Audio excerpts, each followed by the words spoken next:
Hello everyone. Hello बच्चों, कैसे हैं आप लोग।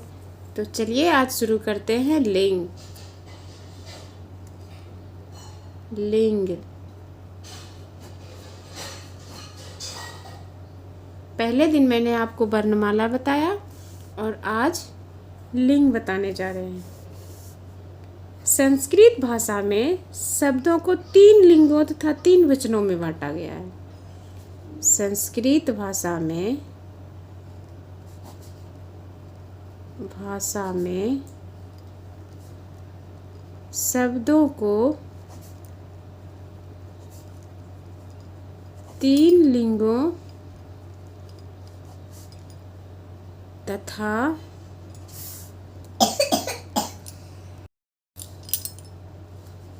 3 वचनों में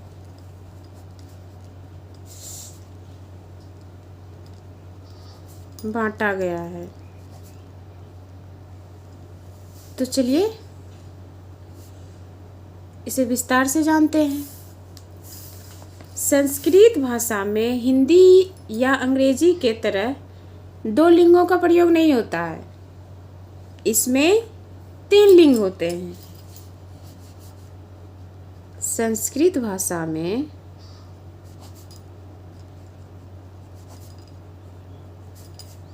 हिंदी या अन्य भाषा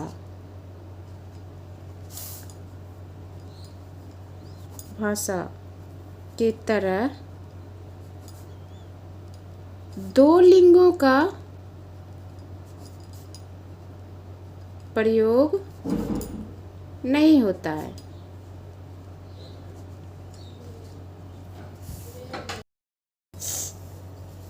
इसमें 3 लिंग होते हैं।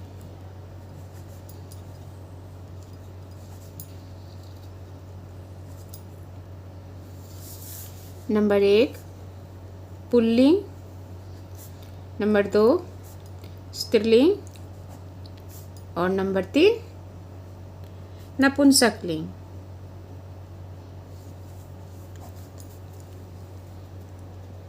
ठीक है, अब सबका जैसे बता देते हैं। पुल्लिंग जैसे हो गया छात्र, बालक, सैनिक, सूर्य, मृग, ये सब हो गया पुल्लिंग का उदाहरण। अब स्त्रीलिंग। स्त्रीलिंग में जैसे हो गया छात्रा, लता, सरिता,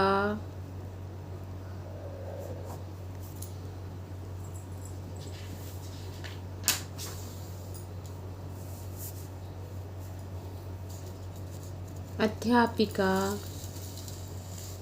ये सारे स्त्रीलिंग का उदाहरण हैं। अब बताते हैं नपुंसकलिंग। नपुंसकलिंग नपुंसकलिंग में क्या आता है? जैसे हो गया पत्र, पुष्प,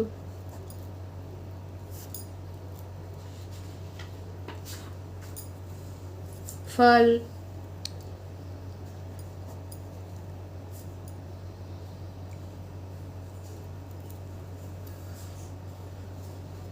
गृह, ये सब नपुंसकलिंग। अब ये जो लिंग है, ये प्रत्येक लिंग को 3 वचनों में बांटा गया है। इसके 3 वचन होते हैं। प्रत्येक लिंग के 3 वचन होते हैं। ये जो स्त्रीलिंग, पुल्लिंग, नपुंसकलिंग है, इसके 3 वचन होते हैं। प्रत्येक लिंग के 3 वचन होते हैं।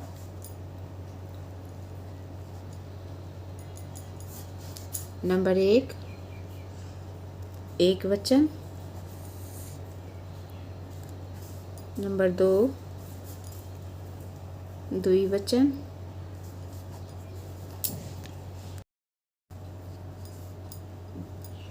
वचन। नंबर 3 बहुवचन। अब देखिए एक वचन और द्विवचन बहुवचन कैसे चलता है। अब जैसे ले लिए बालक। बालक शब्द जो है इसका वचन कैसे चलेगा। बालक शब्द लिए तो अब इसको लिखाएंगे बालकः, बालको, बालका। तो ये जो बालका हुआ ये हुआ एक वचन, एक वचन। ये जो बालको हुआ ये हुआ द्विवचन। और ये जो बालका हुआ ये हुआ बहुवचन। इस तरह से 3 वचन में विभाजित किया गया है। अब एक और ले लेते हैं। जैसे क्या है, सैनिक है, सैनिकः, सैनिको और सैनिका हो गया। उसी तरह स्त्रीलिंग में, स्त्रीलिंग में ले लेते हैं छात्रा, छात्रा, छात्रे, छात्रा। ठीक है। लता, लता, लते, लता। इसी तरह चलता है। ये भी हुआ एक वचन, द्विवचन और ये बहुवचन।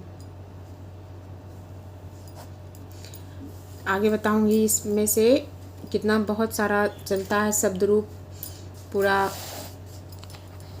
जब कारक बताऊंगी तब। अभी इतना जान लीजिए। अब देखिए नपुंसक लिंग, नपुंसक लिंग।